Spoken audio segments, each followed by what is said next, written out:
India کے اندر ایک بزرگ گزرے حضرت مسکی رحمت اللہ تعالی علیہ، وہ جس گلی سے بھی گزرتے تھے ان کے بدن سے خوشبو آتی تھی، جہاں سے گزر جاتے وہ پوری گلی وہ پورا محلہ مہک جاتا. لوگ بڑے حیران ہوتے تھے کہ اللہ جانے یہ کون سی خوشبو لگا کے آتے ہیں، کون سا پرفیوم اور سینٹ استعمال کرتے ہیں، کون سا عطر ہے جو ان کے جسم پہ لگا ہوتا ہے، ان جیسی خوشبو کسی اور سے نہیں آتی. تو ان سے ایک بار ایک آدمی نے پوچھا، حضور بتلائیے تو صحیح آپ کون سی خوشبو استعمال کرتے ہیں،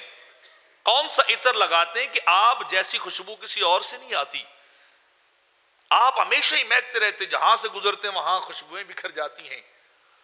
تو حضرت مسکی رحمت اللہ تعالی علیہ آپ نے فرمایا میں نے خوشبو کبھی نہیں لگائی، نہ میں نے کبھی عطر اور پرفیوم کو استعمال کیا ہے. تو پوچھنے والے نے کہا حضور خوشبو تو آپ ہی سے ہی آتی ہے، تو پھر آپ وجہ کیا ہے کہ آپ کا بدن کیوں مہکتا رہتا ہے؟ تو انہوں نے کہا کہ بات یہ ہے کہ میں بڑا حسین و جمیل جوان تھا، ایک عورت مجھ پہ مر مٹی، اس نے بڑے مجھ پہ ڈورے ڈالے، بڑے میرے راستے روکے،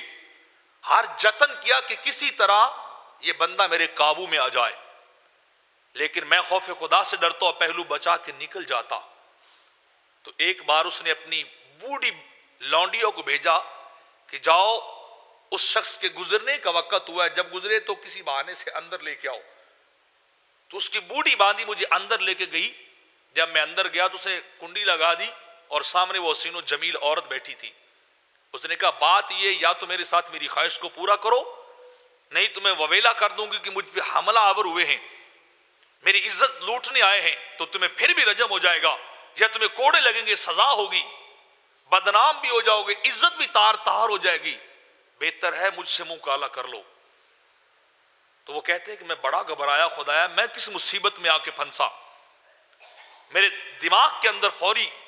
عجیب و غریب خیالات آنے شروع، اللہ کا خوف آنا شروع ہوا. تو میں نے سوچ کے کہا کہ ہاں مجھے 2 منٹ کی مہلت دو، میں واش روم تک ہو کے آؤں، بیت الخلاء تک جانا چاہتا ہوں، پھر واپس پلٹ کے آؤں گا، جیسا تم کہو گی میں ویسا کر دوں گا. تو اس نے کہا جاؤ واش روم میں اپنی ضرورت کو پورا کر کے آؤ. تو مسکی رحمت اللہ تعالی علیہ فرماتے میں گیا تو میں نے جتنی گندگی پڑی تھی وہ ساری اٹھائی اپنے بدن پہ مل لی، اپنے جسم پہ مل لی کہ مجھ سے بدبو آئے، مجھ سے گندی مہک آئے تو یہ عورت میری جان چھوڑ دے. تو میں سارا کچھ مل کے نکل کے باہر اس کے سامنے آ گیا. جب میں اس کے سامنے آیا تو عورت چیخی یہ بے وقوف پاگل کہاں سے آ گیا، نکالو اسے میرے گھر سے، یہ تو بے وقوف پوری گندگی واش روم کی اپنے بدن پہ مل کے آیا ہے،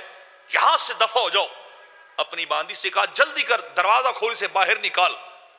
تو مسکی رحمت اللہ تعالی علیہ کہتے اس نے مجھے دھکے دے کے باندی نے نکالا. جب میں باہر نکلا تو میرے خیال آیا کہ جلدی کر لوگ دیکھ لیں گے گندگی لگی ہے کپڑوں کے اوپر، جسم کے اوپر، اپنے بدن کو جلدی سے جا کے صاف کر. تو میں دوڑا تو پانی جہاں تھا وہاں سے جا کے میں نہایا، میں نے کپڑے صاف کیے. وہ کہتے ہیں جب میں کپڑے صاف کر کے باہر نکلا اس دن سے میرے بدن سے خوشبو آنے لگ گئی ہے. میں زنا سے بچا، ہیلا کیا اپنے آپ کو گناہ سے بچانے کے لیے، تو اللہ نے میرے بدن میں خوشبو پیدا کی ہے. وہ دن گیا اور آج کا دن آیا، خوشبو ختم نہیں ہوتی، میرا جسم مہکتا رہتا ہے، میرے کپڑے مہکتے رہتے ہیں، کس بات سے کہ میں زنا سے بچا تھا. کہاں وہ جوان اور کہاں آج کے جوان، کہاں وہ اللہ کے خوف سے ڈرنے والے لوگ اور کہاں آج گلی محلوں کے چوکوں پہ کھڑے ہونے والے جوان، کہاں عورتوں کے پیچھے دوڑنے والے جوان، اپنے بدن کو آلودہ کرنے والے، اپنے نام اعمال کو برباد کرنے والے اور اللہ کو غضب اور جلال دلانے والے وہ جوان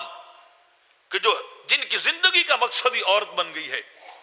جن کی سوچوں کا محور عورت بن گئی ہے، جن کی فکروں کا مرکز عورت ہی رکھی ہے کہ عورت مل جائے، زنا کا کوئی نہ کوئی موقع ہمارے ہاتھ میں آ جائے. بندہ خدا زنا سے بچ، نکاح کی طرف چل، تیرا بدن بڑا نازک ہے، تیرا جسم بڑا کمزور ہے، تو قبر کی سختیوں کو بھی نہیں سہ سکتا، تو محشر کی سختیوں کو بھی نہیں جھیل سکتا، تو جہنم کی آگ کو بھی نہیں برداشت کر سکتا. تو پچھتائے گا کل اپنے مالک کی بارگاہ میں جا کر کہ کاش میں نے غلط قدم نہ اٹھایا ہوتا، کاش میں نے کسی کی عزت کو تار تار نہ کیا ہوتا، کاش میں نے اپنے دامن عمل کو بچایا ہوتا۔ چٹی چادر بملا والی تے داغ نہ لامی جڑیاں، حشر دیاڑے پھر آکھ سے ہائے ربا کی بنیا۔